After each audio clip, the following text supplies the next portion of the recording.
pour innover. Donc je vais demander à nos intervenants de se présenter leur entreprise et de dire deux mots sur l'impact de la Big Data sur le business. Bonjour, Cyril Vincet, je suis le fondateur de QNB. Nous sommes une start-up issue du camping, qui est un accélérateur de start-up dans Paris. QNB a une mission, c'est la démocratisation de l'accès à de la donnée quantitative pour des non-experts. Concrètement, le service qu'on offre est un service destiné à des entreprises qui produisent de la donnée quantitative, que ce soit une banque qui produit des indices monétaires, une banque centrale qui produit des indices monétaires, ou une société qui produit de l'étude de marché, qui produit de la donnée de marché, de la donnée quantitative. Et la technologie qu'on met à leur disposition, c'est une technologie qui permet de diffuser ces données-là à des cibles de non-experts et de permettre que ces non-experts s'approprient en fait, des analyses quantitatives un peu complexes. Comment? On a une technologie qui permet de faire deux choses. Elle permet de visualiser à la donnée n'importe quel type de données structurées avec une intelligence artificielle qui détermine la meilleure data visualisation sur la base de la donnée brute.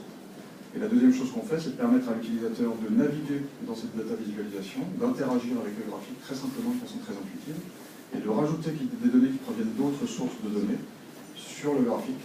On va lui mettre à jour le graphique pour intégrer ces deux sources hétérogènes sur un même graphique homogène. Voilà. Donc, aujourd'hui, notre produit, c'est un produit de visualisation de données tout terrain, qui permet de visualiser les données, qu'il s'agisse de données statistiques, de données financières, de finances d'entreprise ou de CRM. Voilà. Et en fait, en dessous, sous le capot, on a une grosse technologie basée sur du Big Data, dont on vous parlera un peu plus tout à l'heure. On a un gros cluster de données, qui est un cluster Hadoop, HBase tout simplement.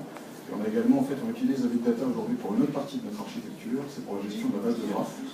Puisqu'aujourd'hui, en fait, la base de graphes qu'on avait avant implémentée avec des technologies un peu classiques qui tournent sur une seule machine, on était obligé en fait de distribuer cette base de graphes et donc d'utiliser des technos un petit peu fraîches aujourd'hui pour justement avoir également pas seulement du stockage distribué de nos éléments de données, mais également du stockage distribué de notre graphe. Et si ça vous intéresse, on pourra en parler un petit peu. Bonjour, je vais commencer par une question. À qui je m'adresse? Est-ce que vous êtes des journalistes, des techniciens, des entrepreneurs? Il y a très peu de mains levées, donc vous êtes qui concrètement? Ok, je me présente, je m'appelle Antoine Durieux, je suis le fondateur d'une société qui s'appelle Jérôme, et nous on fait quelque chose qu'on appelle extrêmement pompeusement du e-commerce distribué. En fait, notre constat, c'est de se dire que plutôt que d'avoir recours à des formes de publicité classiques qui vous arrachent d'un site et violemment vous envoient sur un autre, on fait exactement le contraire. C'est-à-dire qu'on va amener un petit morceau d'un magasin en ligne dans un autre site. Alors, je vais vous illustrer tout ça tout de suite. On s'est lancé dans le domaine de l'alimentation et aujourd'hui, on amène des petits morceaux de supermarchés en ligne directement dans des sites de recettes. On amène un petit morceau, par exemple, de télémarket au sein de Marmiton. On amène un petit morceau de Leclerc Drive au sein de 750 grammes, etc. etc. Et l'idée est vraiment de vous permettre de commencer ou de compléter des achats directement à partir d'un autre site, sans même avoir à quitter la page. Si vous voulez, de même que vous avez commencé à partager du contenu sans même quitter une page avec un bouton Facebook, nous on fait la même chose mais pour l'achat. Aujourd'hui on a comme client Casino, Auchan, un certain nombre de gros sites de recettes, et on s'apprête à s'étendre à beaucoup d'autres domaines. Et concrètement, chez nous, l'utilisation de la Big Data, en fait l'enjeu c'est de réussir à trouver des produits qui sont très pertinents par rapport au contenu de la page. Donc, typiquement essayer de trouver des produits qui répondent très très bien à ce qui est décrit dans la page, mais aussi aux attentes de l'utilisateur. Donc on a besoin de faire ça très très rapidement, à la vitesse du web, à la vitesse de fréquentation des pages où on s'affiche, et avec une compréhension extrêmement fine de ce que contient la page en termes de données. Donc ça met en place aussi, ça met en jeu un certain nombre de technologies qui sont des explorations de graphes, de la sémantique et du traitement de données en masse. Et je pense qu'on pourra en reparler aussi un peu plus tard. Voilà. Alors, moi j'ai mon micro-tête. Alors, un des problèmes les plus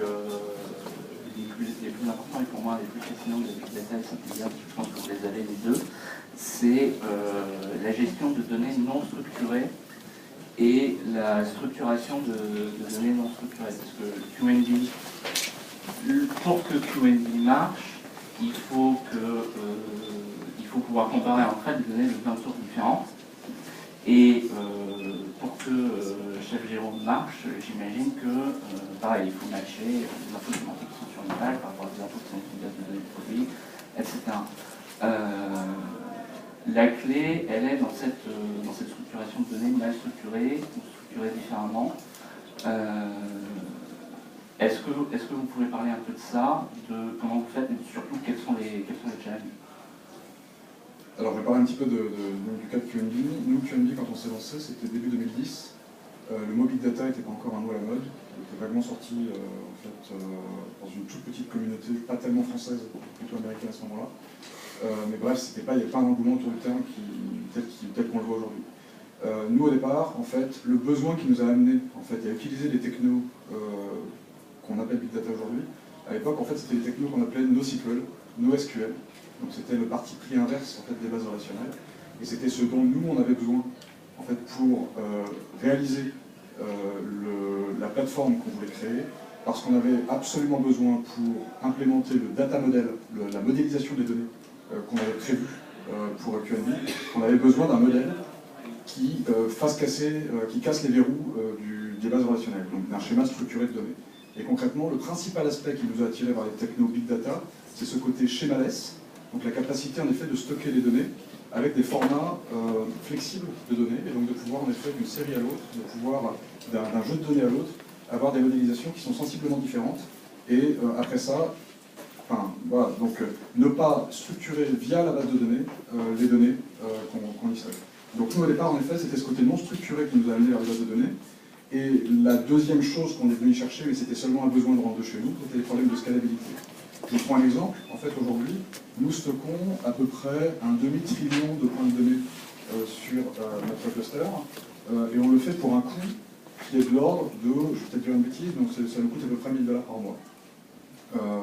Aucune base de données relationnelle ne permet d'avoir des stockages à des coûts aussi compétitifs, et donc de stocker à peu près tout, sans poser des questions de coût économique de son